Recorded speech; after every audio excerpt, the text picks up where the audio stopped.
Native Americans have been present in North America for around 20,000 years. In this time, they've built a diverse set of cultures, languages, and traditions. The Tulalip Tribes, a focus of this documentary, was once many individual smaller tribes that had territory all along the coast of Washington and Canada. These groups of people were known as the Salish. Native Americans may have a rich heritage and storied lineage, but beneath this vibrant surface lies a hidden struggle, the pervasive issue of substance abuse that continues to challenge the well-being and resilience of tribal communities. When entering one of the over 300 tribal reservations, visitors are often confronted with the stark reality: a sense of dilapidation and poverty. Nearly 20% of Native Americans' young adults struggle with a substance use disorder, half of which abuse alcohol. To get further insight into the issue plaguing tribal lands, we go to Terry Nelson, the Executive Director of Tribal Services, and a passionate advocate for her people, who provide insight into the complex issues of substance abuse on tribal lands, as she strives to create a healthier and brighter future for the Tulalip Tribes of Washington. My name is Terry Nelson. I'm Executive Director of Tribal Services, which oversees the division of HUD housing, community development, land lease, rentals, and maintenance, and the Village of Hope. For over half a century, alcohol has cast a long and relentless shadow over the reservation. However, in recent years, opioids and methamphetamines have become more commonplace, and with devastating effects on the tribal population. You can talk to almost every family here, and they at least know or are related to somebody who is in active addiction. Initially, alcohol was the main problem for our reservation. A lot of families were impacted by alcohol in the early 60s, 70s, and so being introduced to that became the coping, and then generational trauma is something that is a gift that doesn't stop gifting. So it's like it gets learned down to the next generation. So then alcohol turned into more of like opiates and crystal meth, and it's even more dangerous. You know, I mean, alcohol was bad health-wise, but now we're losing people at a higher rate than we've ever seen. As we try to understand the reasons behind substance abuse on tribal lands, we find many of the causes are linked together. When it comes to understanding the many factors that have led to this point, we turn to Ray Freiberg, a distinguished Tulalip historian and former board of directors member of the Tulalip Tribes. Freiberg's expertise will guide us as we explore the myriad of historical influences behind the increased prevalence of substance abuse on tribal lands. My name is Ray Freiberg Sr. I'm a tribal historian. I'm a tribal researcher. I have been a former board of director. I also was the executive director for natural and cultural resources. Tribal communities have faced ongoing discrimination and a long history of being treated unfairly.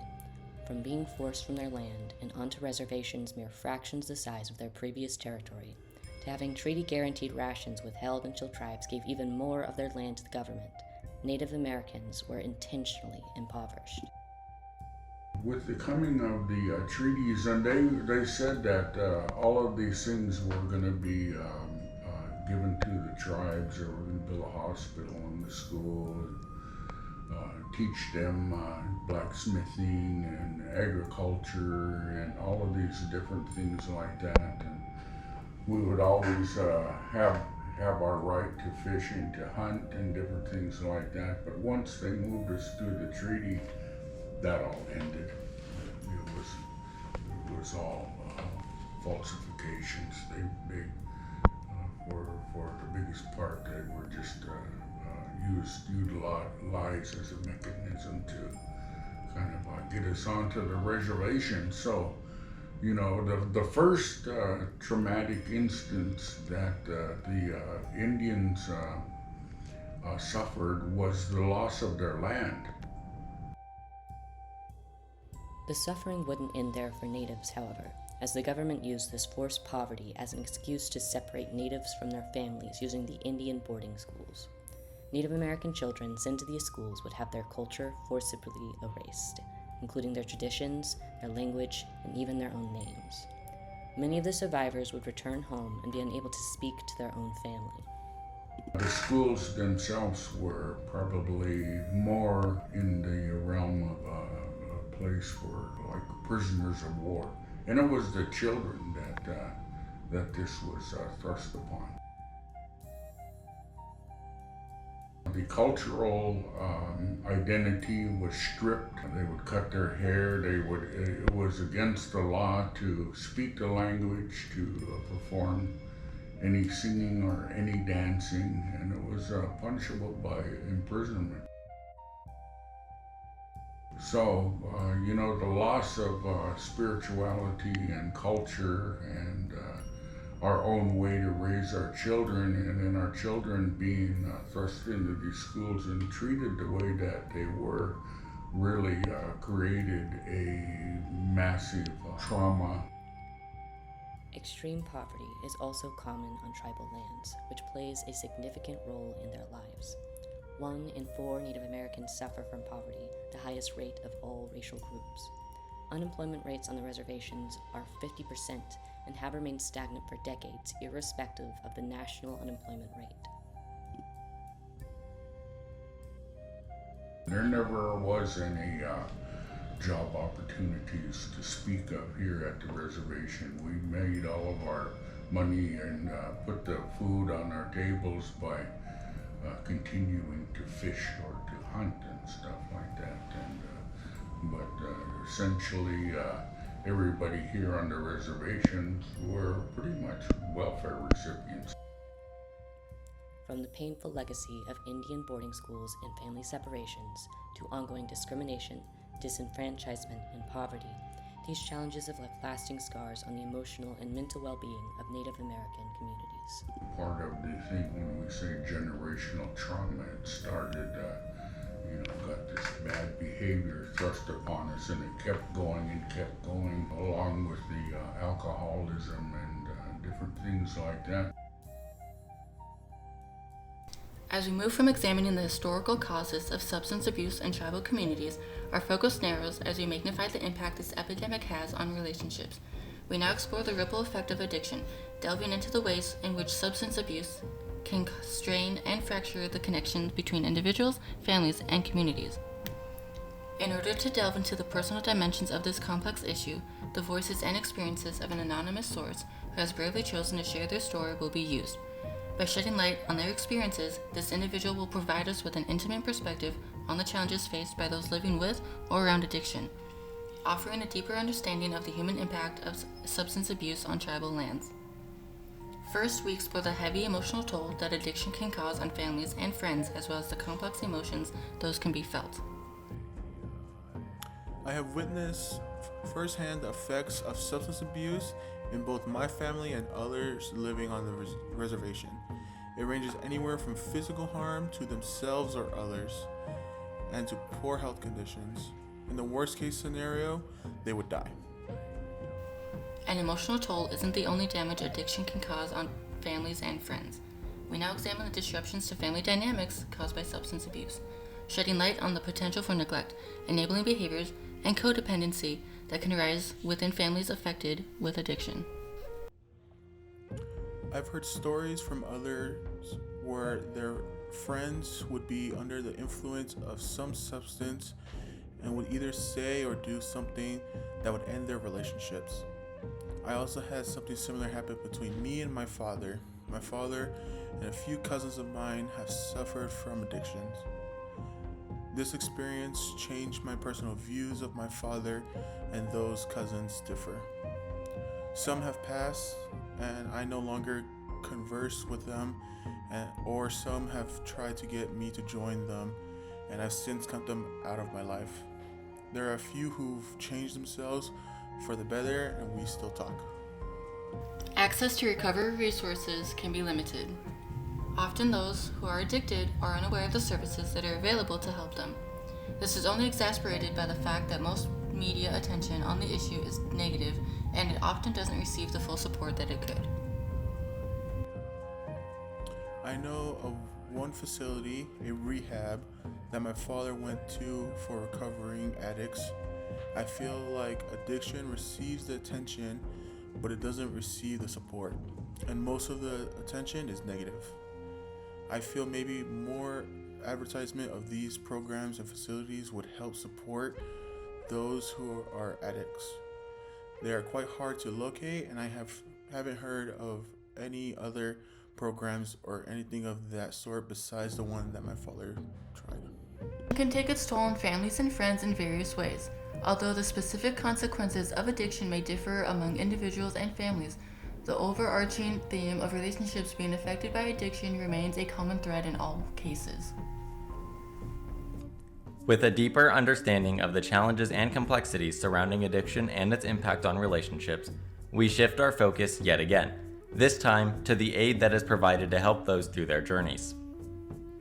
We will explore the wealth of resources available for treating addiction and substance abuse, and while the focus is put on the Tulalip Tribes of Washington, these services can be made available elsewhere to help individuals of all tribes and all communities.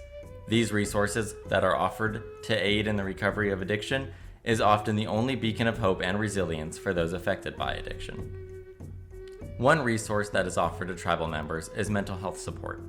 A range of mental health services are offered, which include counseling, therapy, substance abuse programs, and support groups, each designed to provide a safe space for healing, recovery, and understanding. Another invaluable resource is the Village of Hope, a housing solution for those who have entered recovery and wish to remain clean. For more information on the Village of Hope, we return to Terry Nelson. The Village of Hope, which was formerly the homeless shelter, and then it expanded to include these tiny homes, 17 cottages with a community hub building. And during that, we rebranded the name from homeless shelter to Village of Hope. The variety of services that the Village of Hope offers are each aimed at not just addressing the symptoms of addiction, but tackling its roots as well. It provides a lifeline to those who are stuck in the vicious cycle of addiction, which is supportive, permanent supportive housing. And so it's low income. It is, you have to be homeless or at risk of being homeless at entry. And it's clean and sober recovery living. And so we will offer supportive services. So anybody who's experienced barriers to stable housing, such as education, employment, maybe some past court fines, credit. We work with any personal individual goals that they want to overcome those barriers. So they can stay here as long as they need to. A key advantage of the Tulalip Tribes' approach to addiction is that they do not assume any one solution will solve addiction. Instead, they chose to invest in a handful of different programs, and when a tribal member needs help with addiction, they choose the one that will best fit their individual struggles and needs. Beyond the mental health services and the Village of Hope, tribal members are also offered inpatient rehabs, a service called the Healing Lodge, and pallet shelters for those who are not yet ready to seek sobriety. We now travel off the Tulalip Reservation to explore the next service offered. We will talk with Stephen Ironwing II, the manager of the Healing Lodge, to get a more in-depth look at how the Healing Lodge supports recovery. My name is Stephen Ironwing II. Rosebud Lakota, Sioux from South Dakota is my tribe. The Healing Lodge is just one of the services available to help Native Americans on their road to recovery. Strategically located north of the Tulalip Tribes, the Healing Lodge offers its services to both Tulalip tribal members and all other Native Americans. While many programs offered help addicts enter into recovery, the Healing Lodge is designed to help those who have become sober from relapsing. People come to us directly out of inpatient treatment, and then they can stay here for up to a year while we help them gain life skills, learn how to open bank accounts, they can, do their driving tests. We help them get that stuff done. And then we transport them to all their outpatient treatment groups, mental health groups, court appointments. Basically just help them learn how to navigate kind of being an adult and out of the addiction. We have medication distribution times that we monitor for them to help them get in patterns of being back on their medications that are prescribed from their primary care providers and things like that. One of the biggest issues with becoming sober was the risk of relapse. Tribal members who beat their addiction usually ended up in the same home that they were when they were addicted, and around the same people who supported that addiction. To reduce the risk of proximity-based relapse, the Tulalip Tribes purchased a property that is off-site and off-reservation to aid in recovery. It was right back next door to the person that used to sell them drugs or the family members that used to use with. So being 30 minutes away from the res and a little more isolated out here, I think really gives them an opportunity to find out who they are. Not everyone is ready to seek recovery, however, a fact that is not overlooked by the Tulalip Tribes. There are many people who have no wish to become sober. The tribe did not choose to abandon these people, however, and created what's now called the Pallet Shelter, a safe haven for those who are still trapped in the addiction to be able to escape the outdoor elements and give them a place where they can sleep in safety. While the Pallet Shelter has no requirement to seek treatment to use its services, it became another resource that is utilized to help those who are addicted find the comfort and strength to seek treatment on their own. And so they found that people who were resistant to services that were being offered, like to go into treatment or go into the hospital even, after they had had a few nights of sleep and warm and they weren't in that freeze, fight or flight syndrome, they were more open to go for services and seek treatment.